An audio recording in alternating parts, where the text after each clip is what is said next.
प्रकाश का चैप्टर है। इसके अंदर प्रकाश का मतलब पहले तो ये बता दो कि हम किसी वस्तुओं को कैसे देख पाते हैं, इसमें परावर्तन के नियमों के हिसाब से।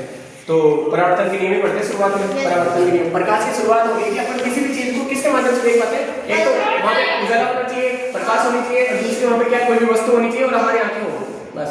तो इसके लिए सबसे पहले आता है परावर्तन। प्रकाश के चैप्टर में सबसे पहले क्या है, परावर्तन के नियम।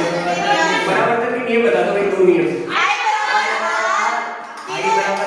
कोण I बराबर कोण R, और अब तीनों एक तल पे, तीनों एक ही तल पे होते हैं। तीनों एक ही तल में, यस, तीनों कोण NIR, तीनों एक ही तल में होते हैं। एक ही तल में होते हैं। उन तीनों के नाम बताओ। NRI अभिलंब, R से परावर्तन, R से परावर्तन। देखो N से तो क्या है, अभिलंब।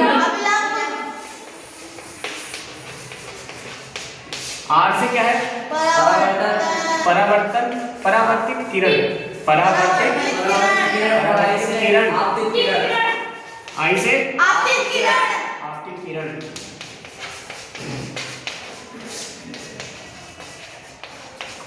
नियम दूसरा समझो। पहला तो कोण I बराबर कोण R, मतलब आपतन कोण के बराबर क्या होता है,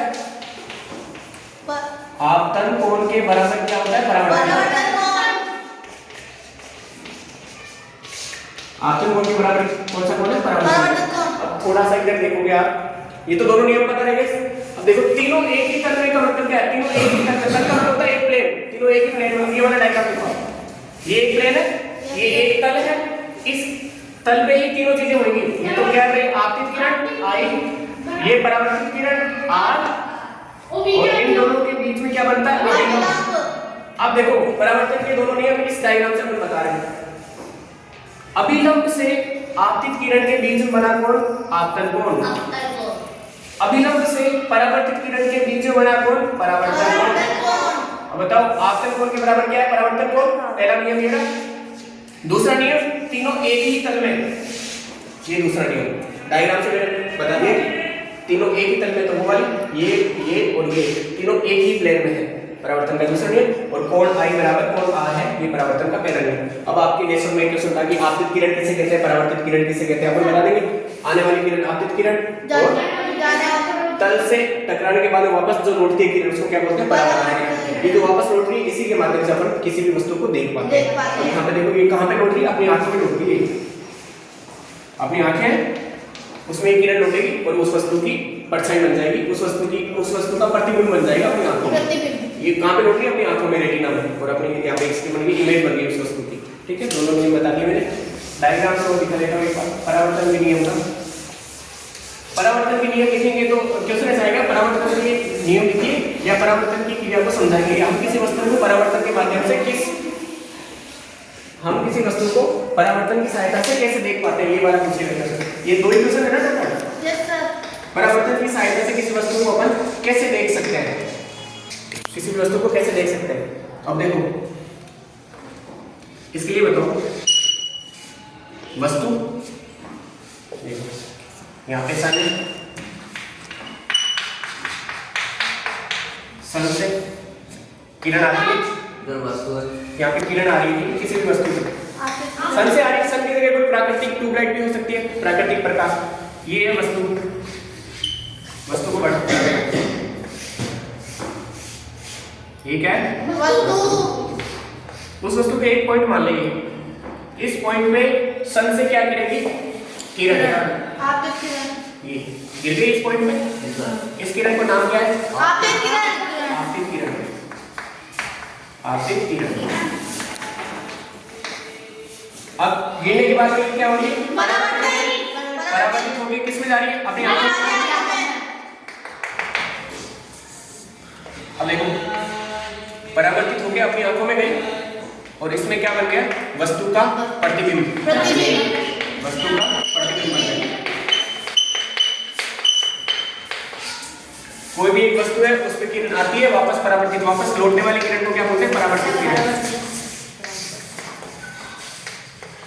किसी भी वस्तु पे आपतित किरण के बाद वो वापस परावर्तित होकर बस अपनी आंखों में गिरती है, तो उस वस्तु की अपन को क्या दिख जाती है, इमेज दिख जाती है, मतलब प्रतिबिंब बन जाता है। आपतन की कहानी समझ आ गई, परावर्तित किरण की और इसके नियम। इसके आगे देखिए,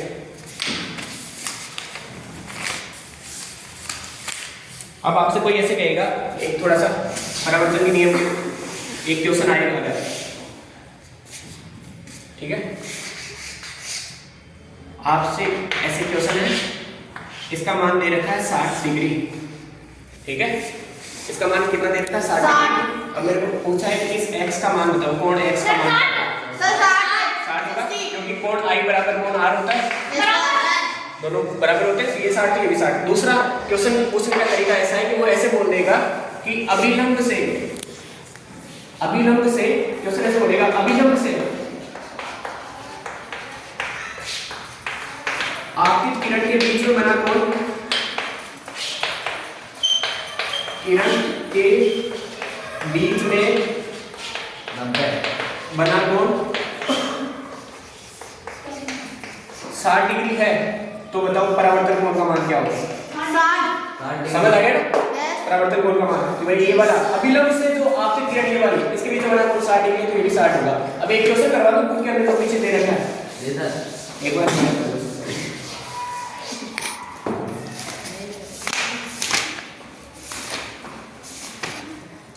क्वेश्चन कुछ ऐसा है,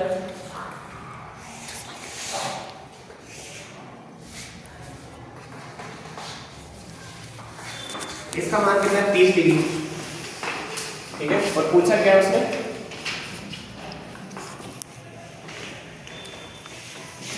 देखो क्वेश्चन ऐसा है कि दो दर्पण एक दूसरे के लंबवत रखे हैं, ये क्या दर्पण को दिखाने का पीछे क्या तरीका, पीछे पॉलिश कर देंगे, दर्पण को जल्दी दिखाएंगे तो पीछे ये वाली चीज करेंगे, इसको क्या बोलते हैं पॉलिश। अब बताओ दर्पण में अपना चेहरा देख पाते हैं तो किरण आर पार नहीं करती ना दर्पण में, यहीं से वापस लौट जाती है, परावर्तित हो जाती है, और जो लेंस होता है उसके पीछे पॉलिश नहीं होती, लेंस के पीछे पॉलिश नहीं होती, इस वजह से मेरा आइज का जो है ये इसके अंदर कोई पीछे पॉलिश नहीं है, तो आप मेरी आंखों के अंदर देख पा रहे हो, क्यों किरण सीधी लौट गई उसमें से आगे ऐसे उसको भेजते हुए जा सकती है। ये वाला क्वेश्चन देखो, इसको मैं पढ़ के सुना रहा हूँ, दो दर्पण एक दूसरे के लंबवत रखें, ये दो दर्पण एक दूसरे के लंबवत है, प्रकाश की एक किरण एक दर्पण पर 30 डिग्री कोण पर आपतित होती है, जैसा कि चित्र में दिखाया है, दूसरे दर्पण से परावर्तित होने वाली परावर्तित किरण को बताइए, दूसरे दर्पण से जो परावर्तित हुई है किरण उसका मान पूछा। अब देखो ये आई क्वेश्चन में बस इतना दे रखा था, अब अपन सोल्व कर रहे हैं, वो ऐसा पूछ रहा है कि दूसरे दर्पण, ये वाला दूसरा दर्पण है, इससे परावर्तित होने वाली किरण का मान बताओ। आई, ये आई है ना आने वाली किरण, लौटा यहाँ पे, ये क्या होगी आर, तो ये भी कितना हो गया 30, वापस कैसे, ये 30, तो ये कितना 30, एकांतर कोण,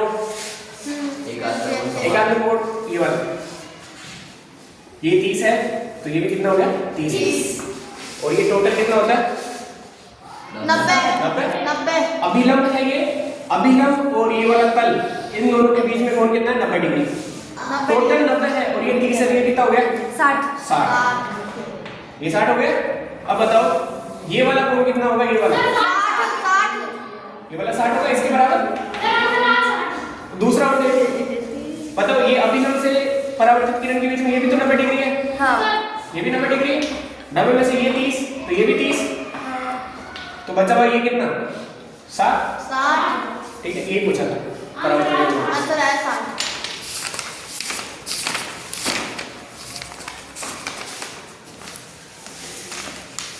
अब आगे देखो, पार्श्व परावर्तन का मतलब क्या होता है बताओ, किसी को पता है बताओ, पार्श्व परावर्तन का मतलब क्या है, नहीं पता किसी को, पार्श्व परावर्तन जिससे दाहिनी ओर बाएं ओर देख सकते हो, हाँ सही है।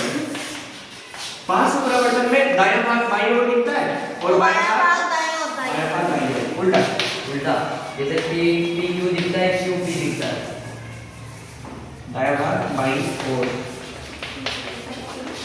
और इसका उल्टा भी सही है। यहाँ पे दर्पण रख दिया अपन ने, अब P कैसे मिलेगा, क्यों, ये वाला पोर्शन कांच के पास में, तो ये भी वाला पोर्शन कांच के पास में होगा, ऐसा क्यों नहीं बनेगा, क्योंकि इसमें ये वाला गोल वाला सर्कल कांच के पास में है ना, अब इसमें भी देखो गोल वाला सर्कल कांच के पास में आना चाहिए, तभी ये प्रतिबिंब बनेगा, ठीक है। इसी को बोलते हैं पार्श्व परावर्तन। पार्श्व का मतलब क्या है, दायां भाग बाईं ओर लिखे, बायां भाग दाईं ओर लिखे। अब दो आते हैं नियमित परावर्तन और विसरित परावर्तन। इनके बारे में कौन-कौन जानता है बताओ जल्दी। नियमित परावर्तन और विसरित परावर्तन में अंतर बताओ। सर नियमित परावर्तन की सतह समतल होती है हाँ और विसरित परावर्तन की समतल सतह नहीं होती, खुरदुरी होती है। एक और अंतर बता दो। सर नियमित तो सीधी होती है जबकि विसरित खुरदरी से सर नियमित के अंदर में किरण आएगी और फिर वो सीधी जाएगी, विसरित में किरण टेढ़ी आती है। हाँ आप देखो देखो। आप सीधी जाती है। चलो एक बार बुक वाली लैंग्वेज पढ़ो। जब किसी समांतर किरणें किसी खुरदरे या अनियमित पृष्ठ से परावर्तित होती है तो समांतर नहीं होती, ऐसे परावर्तन को क्या कहते हैं? विसरित परावर्तन।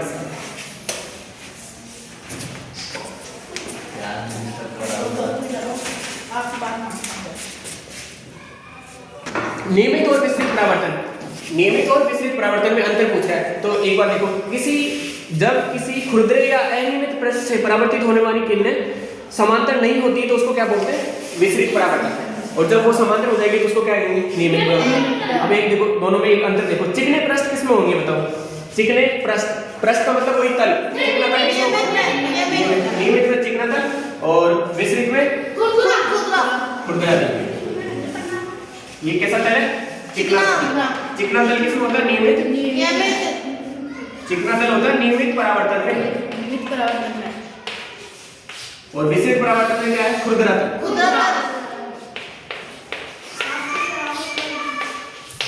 विसरित परावर्तन में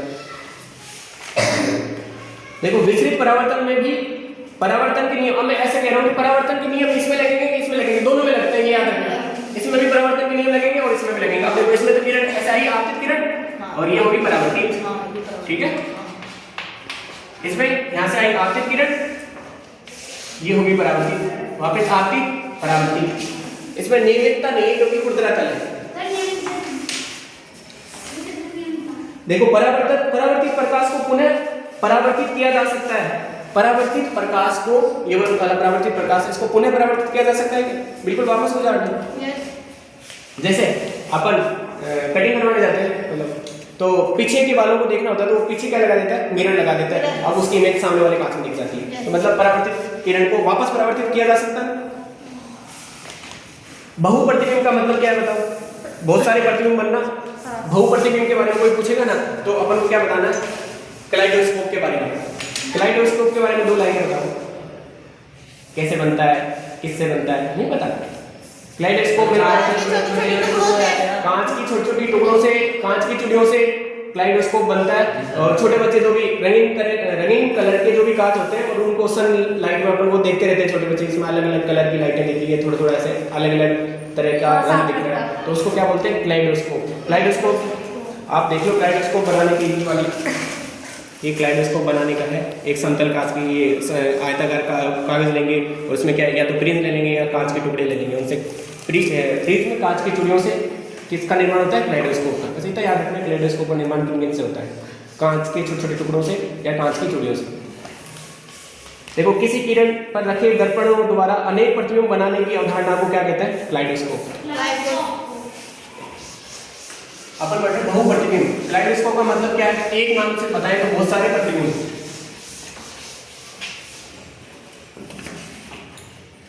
कलाइडोस्कोप को हिंदी में क्या बोलते हैं? बहुमूर्तिदर्शी। पता नहीं?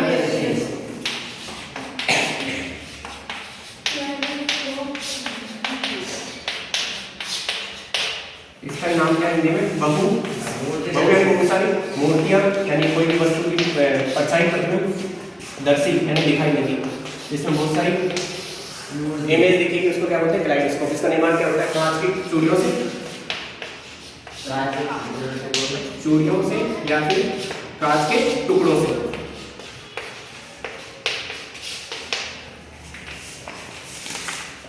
कांच के टुकड़ों में प्रिज्म का छोटा टुकड़ा भी हो जाएगा।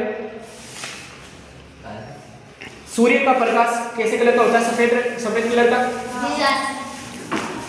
और ये सफेद कलर में सातों रंग निकल जाएंगे, पता है? प्रिज्म के साथ। हमारे नेत्रों की संरचना कैसी है? नेत्र गोलाकार होते हैं और प्रकाश देखो, नेत्र का डायग्राम बना दो। नेत्र के डायग्राम में क्या क्या नाम आते हैं बताओ? लेंस, रेटिना, आँख का डायग्राम पहले तो ये देखो आँख का डायग्राम। सर यहाँ पे इसमें ये लेंस है, और नहीं इसको बोलते हैं परितारिका। परितारिका क्या करती है? प्रकाश की मात्रा को एडजस्ट करती है। यहाँ पे देखो परितारिका, ये क्या छोटी छोटी मांसपेशियां, वो लाल कलर का दिखता है ना आंखों के पास में, जहाँ से गिड़ से आते हैं, वो वाला हिस्सा है, उसको क्या बोलते हैं? परितारिका। पश्चात पेशी और कॉर्निया, और ये क्या है लास्ट में जो है वो क्या है? प्रकाशिक तंत्रिका। आँख का डायग्राम कैसे बनाओगे? बोतल का ढक्कन से गोल गोला बना दो, सर मुझे पिटाना मिटा दो, इधर पीछे से लाइन खींचो और थोड़ा सा मिटा दो। ये क्या बन गया? आँख का डायग्राम। ये लेंस बनाने का तरीका देख लो ढंग से वापस। एग्जाम में ऐसे सी बनाना, ऐसे 3 लाइन इधर, 3 लाइन के ऊपर, ये लाइन में नीचे अब ये तो हो गया लेंस, करना कॉर्निया, इधर रेटिना, रेटिना अरे आजकल तो होता है रेटिना, रेटिना इधर साइड में होता है, यहाँ सर कोने में होता कोने में होता है। ये क्या है? प्राकृतिक तंत्रिका, प्रकाशिक, प्रकाशिक तंत्रिका प्रकाशिक तंत्रिका। एक और नाम देखें, कॉर्निया। कॉर्निया। कॉर्निया नाम है आपको और पता? यहाँ पर लेंस के आगे यहाँ पे क्या है? हाँ कॉर्निया,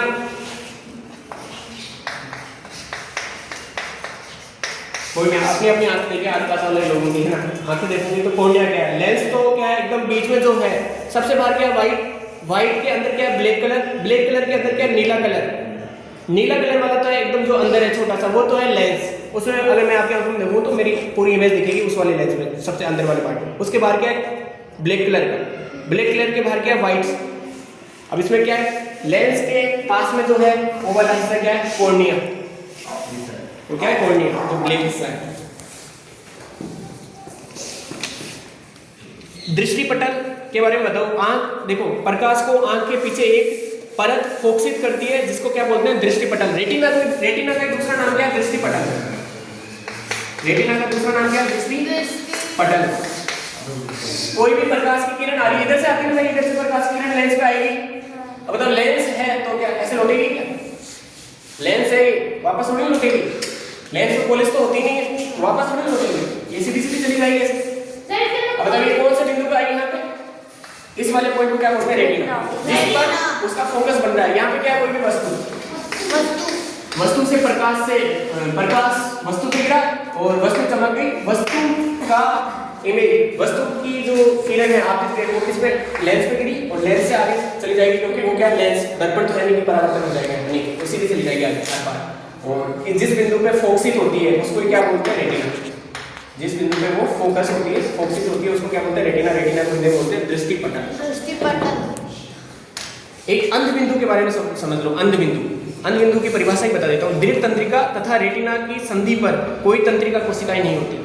अंध बिंदु का मतलब है वहां पे कोई भी तंत्रिका कोशिका नहीं है, उसको क्या बोलेंगे? अंध बिंदु। एक मेरे को ये बताओ, सामान्य नेत्र द्वारा पढ़ने की सर्वाधिक सुविधाजनक दूरी कौन सी है? मेरी आंखों से सामान्य सुविधाजनक दूरी पे मैं जितनी दूरी पे पढ़ सकता हूँ, वो दूरी की माप कितनी दूरी तक मैं सुविधा कंफर्टेबली देख के पढ़ सकता हूँ। याद रखनी है, सामान्य दूरी बोलते हैं कि एक इतने सेंटीमीटर की फिक्स दूरी है, वहाँ पे मेरी आंखें सुविधाजनक रूप से देख सकती है। भले मेरी आंखें कमजोर हो तो भी देख पाएंगी। 25 सेंटीमीटर, कितना सेंटीमीटर? 25 सेंटीमीटर क्या है? आंखों की देखने की सुविधाजनक दूरी। 25 सेंटीमीटर दूर अपन कॉपी को रखें, किताब को रखें, तो अपन सुविधाजनक रूप से देख सकते हैं, आंखों को जोड़ नहीं पड़ता। याद रखना ये कि 25 सेंटीमीटर दूर तक आंखें सुविधाजनक रूप से किसी भी वस्तु को देख सकती है।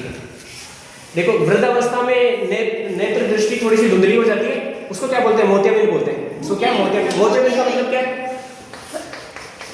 वृद्धावस्था में आंखों में धुंधलापन आ जाता है, ठीक है, उसी को क्या बोलते हैं? बिल्कुल, उसी को क्या कहते हैं? मोतियाबिंद। और रतुंधी भी विटामिन ए की कमी से होता है, वो भी आंखों संबंधी रोग है। आंखों की देखभाल बताओ, आंखों की नेत्रों की देखभाल कैसे करेंगे? जल्दी एक एक जना बोल। सब एक सूर्य की किरणों में नहीं देखेंगे। ओके, अधिक प्रकाश की तरफ नहीं देखेंगे, ना ही कम प्रकाश की तरफ देखेंगे। ना तो अधिक प्रकाश में पढ़ना पसंद करेंगे, ना कम प्रकाश में पढ़ना पसंद करेंगे। ना वो दृष्टि के मतलब अपने आप को सुरक्षित नहीं ठीक है, धूल मिट्टी से अपनी आंखों को सुरक्षित रखेंगे। सर आपको चश्मे लगाएंगे, अनुकूल चश्मे। शक्तिशाली स्रोत को सीधा नहीं देखेंगे। कैसे? सूर्य की किरणों को मतलब सीधा नहीं देखेंगे, सीधा नहीं देखेंगे ताकि आंखों की रेटिना को कोई क्षति नहीं पहुंचे। सूर्य को आप दोपहर में देखोगे डायरेक्ट तो रेटिना को क्षति पहुंच जाएगी। एक और बता दो, अपने आंखों का भी मतलब लगाना नहीं चाहिए। आंखों की स्वच्छता रखेंगे, आंखों को मतलब कि जेंटली इसमें जेंटल तरीके से आंखों की सफाई करेंगे, ऐसे नहीं कि एकदम ऐसे आंखों को। लेजर लाइट की तरफ लेजर लाइटें आंखों में नहीं डालेंगे।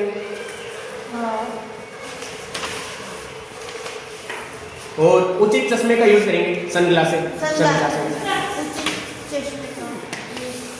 चाशुक विकृति, चाशुक का मतलब क्या होता है? हिंदी पढ़ लो प्लीज।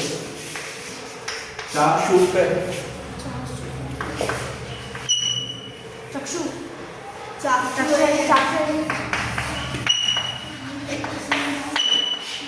ठीक है, चक्षु क्या है? हिंदी का प्राइवेट किसका प्राइवेट? चक्षु किसका? उसमें क्या होगी? विकृति, मतलब उसमें कोई टूट-फूट हो गई, विकृति हो गई, डैमेज हो गई, वो मतलब आंखें डैमेज हो गई। तो इसी को क्या बोलते हैं? ब्रेल पद्धति वाला टॉपिक है। चाशुक विकृति नाम से आए तो कंफ्यूज नहीं होना। चक्षु का मतलब आंख का प्राइवेट, इससे अपन ध्यान रख लेंगे। ये क्या है? ब्रेल पद्धति वाला टॉपिक। अब बताओ ब्रेल पद्धति क्या होता है, बताओ ब्रेल पद्धति के बारे में बता दो। सर ब्रेल पद्धति ना शब्द बिंदु में लिखते हैं इसको।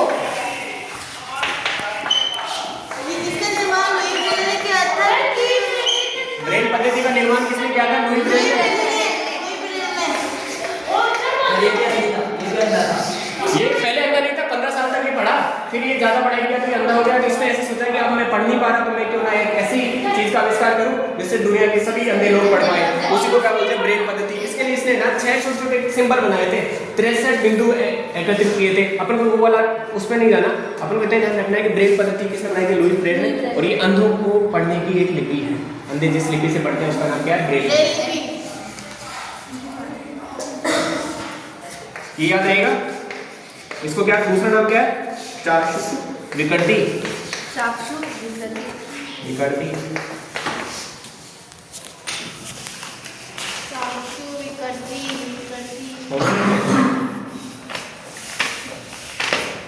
इसके आगे वाले कौन से चैप्टर बताओ?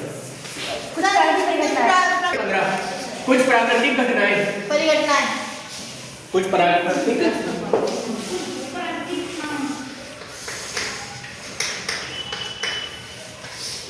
परिघटनाएं।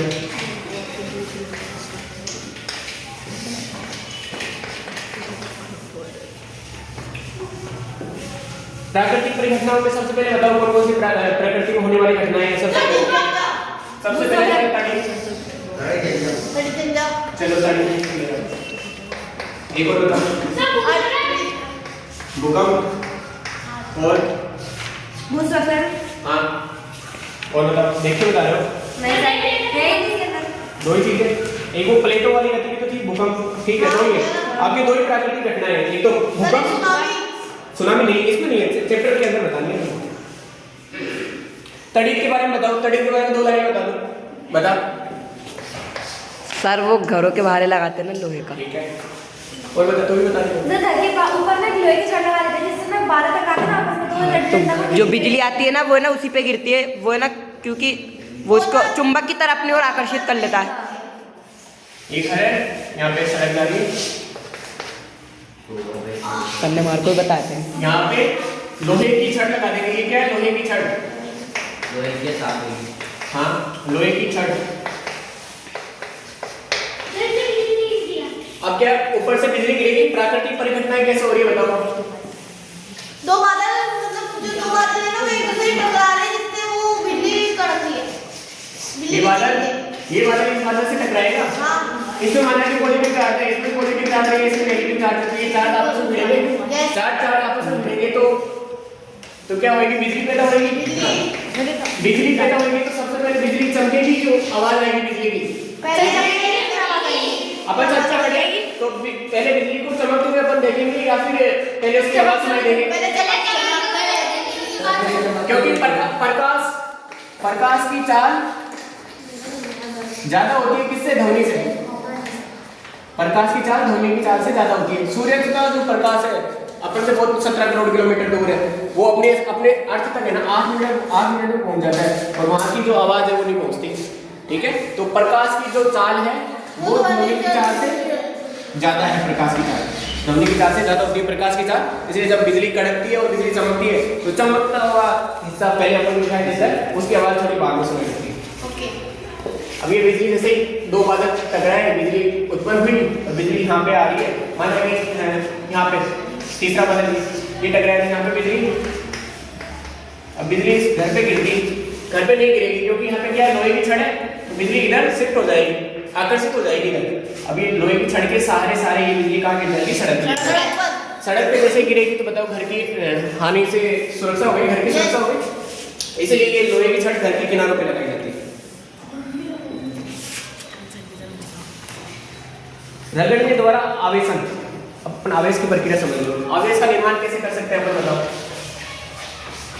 सर माइनस और प्लस को पहले ये ध्यान रखो, सुनो, तड़ित झंझा के बारे में आप जानना होगे, क्या लिखना है, क्या लिखोगे इसमें तड़ित झंझा के बारे में? और तड़ित का चमकना या प्रकाश अपन को पहले दिखता है,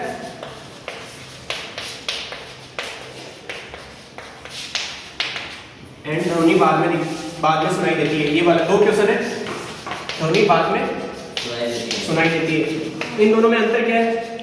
क्योंकि ना प्रकाश की जो वो है ना, इसका आंसर बताओ और इसका आंसर बताओ। प्रकाश ज्यादा होता ध्वनि कम होती है। प्रकाश की ऐसे लिखोगे, प्रकाश की जो चाल है, ये ऐसे कह रहा है प्रकाश पहले दिखता है और ध्वनि हमको बाद में सुनाई देती है। इसका उत्तर क्या है? ऐसा क्यों होता है? कारण ये है कि प्रकाश की जो चाल है, प्रकाश की जो चलने की स्पीड है वो ज्यादा होती है किससे? ध्वनि से। प्रकाश की चाल यानी स्पीड ध्वनि से ज्यादा होती है। ध्वनि से ज्यादा होती है। जिसकी स्पीड ज्यादा होगी वो जल्दी दिखेगा ना, किससे? ध्वनि से। ध्वनि से कम। तड़ी झंझा गंगा हो गई, तड़ी झंझा को वाला डायग्राम सर बनाना यहाँ पे छड़ दिखा दिया। इसके बाद में चिंगारी हो गया। रगड़ने द्वारा आवेशन, आवेशन की प्रक्रिया को समझा दो थोड़ा सा। आवेश का निर्माण कैसे किया जा सकता है? सर हाथ को रगड़ के हाँ, और किसी स्केल पर कुछ मतलब करके कांच छोटे टुकड़े के पास आएंगे तो उससे आवेश हो जाएगा।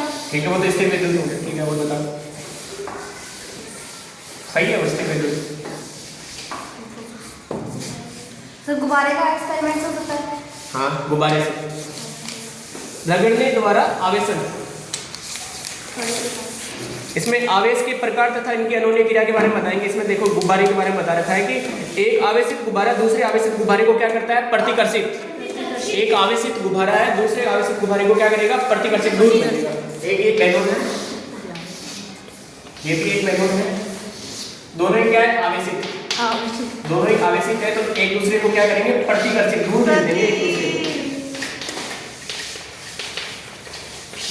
एक दूसरे को दूर भेज देंगे। एक आवेशित रिफल, एक आवेशित रिफिल, पेन की जो रिफिल गुब्बारे के एक आवेशित रिफिल को क्या करती है? आकर्षित करती है। देखो सेम गुब्बारे हैं, एक वो भी तो बताया था, सजातीय नाम से रखा है। सजातीय आवेश का मतलब क्या होता है? सजातीय आवेश का मतलब सेम आवेश। हाँ।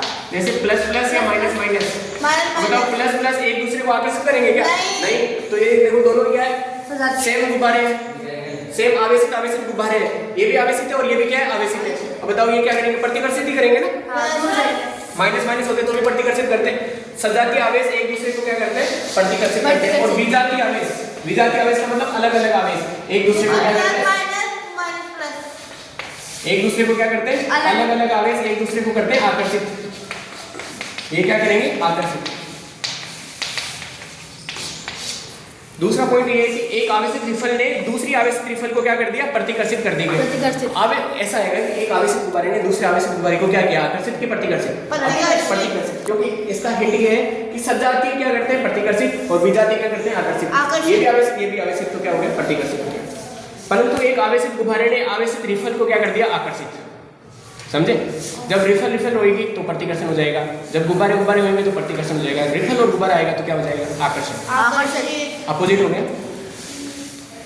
देखो रेशम से रगड़ने पर कांच की छड़ द्वारा अर्जित आवेश कैसा होता है? धनात्मक आवेश। ये वाला याद रखना अपन को, ट्रू फॉल्स में आएगा। रेशम से रगड़ने पर कांच की छड़ द्वारा अर्जित आवेश को धनावेश कहते हैं। आवेश का स्थानांतरण कर दोगे। आवेश का स्थानांतरण कैसे होता है? आवेश का स्थानांतरण वो बताया था क्लास में, जो एक स्केल लेते हैं, छोटे छोटे कागज के टुकड़े लेंगे, उसको तेल से रब करेंगे और फिर वो स्केल छोटे कागज के टुकड़ों की तरफ भेजेंगे तो छोटे वाले कागज के जो टुकड़े स्केल के चिपक जाते हैं। चिपक जाएंगे। क्यों? आवेश के स्थानांतरण के कारण। आवेश के स्थानांतरण के अरे कारण। किसी बल का नाम क्या है? स्थिर फिर वैद्युत बल। ऋणात्मक और धनात्मक आवेश बिजली की धारियों में उत्पन्न करते हैं, विद्युत विसर्जन करते हैं। ठीक है, तड़ित से सुरक्षा के बताओ। तड़ित से सुरक्षा पूछेगा, तड़ित से सुरक्षा कैसे करेंगे अपन? तो और फिर सर खंबे से, बिजली खंभों से और पेड़ पौधों से देखो, तड़ित से सुरक्षा में बुक में लिखा है गरज सुनना, किसी सुरक्षित स्थान पर तुरंत पहुंचने की चेतावनी है। गरज सुनाई दी अपन को, तो तड़ित से सुरक्षा करनी है, मतलब बिजली से सुरक्षा करनी है। तड़ित से सुरक्षा के लिए गरजना, बादलों की गर्जना की आवाज आएगी तो अपन वहां से सुरक्षित स्थान पे पहुंच जाएंगे। अंतिम गर्जन सुनने के बाद सुरक्षित स्थान से बाहर आने से पहले कुछ देर प्रतीक्षा करेंगे। गर्जन हुई, बिजली चमकी, बिजली जैसे ही गर्जन आती है तो तुरंत बाहर नहीं आना अपन को, थोड़ा रुक के आना है। हो सकता है वो हो जाए, वापस समझ जाए, वापस उसमें आप मतलब वो बिजली वापस कड़कने लग जाए, तुरंत वापस कड़कने लगी, क्योंकि आवाज तो अपन को लेट सुनाई देगी। प्रकाश पहले दिखता है ना, तो सबसे पहले ये कि बिजली की कड़कने की आवाज आएगी, अपन सुरक्षित स्थान पर चले जाएंगे। दूसरा, सुरक्षित स्थान पे जाने के बाद में अपन ऐसे नहीं करेंगे तुरंत वापस बाहर आ जाएंगे, नहीं हो सकता है कि बिजली वापस कड़कने लग जाए, तो थोड़ा प्रतीक्षा करेंगे, थोड़ी देर बाद में बाहर निकलेंगे सुरक्षित स्थान से। सुरक्षित स्थान का पता कैसे करेंगे? बस द्वारा यात्रा कर रहे वाहन खिड़कियां बंद कर देंगे, बस में जा रहे तो खिड़कियों को बंद कर देंगे। ठीक है, और तड़ी झंझा के बारे में, तड़ी झंझा के समय क्या करें और क्या न करें। देखो, बाहर खुले में क्या करना है, मोटरसाइकिलें, ट्रैक्टर, मशीनें आदि सुरक्षित नहीं होती, खुले मैदान में चले जाना है। बाहर सुरक्षा करनी है तो क्या खुले मैदान में जाएंगे, जहाँ पे कोई खंभा नहीं है, खंभे नहीं है, ठीक है, लाइट पे नहीं है, हाँ, छोटे वृक्ष के नीचे शरण लेंगे, छोटे वृक्ष के नीचे। घर के भीतर कैसे सुरक्षा करेंगे बताओ?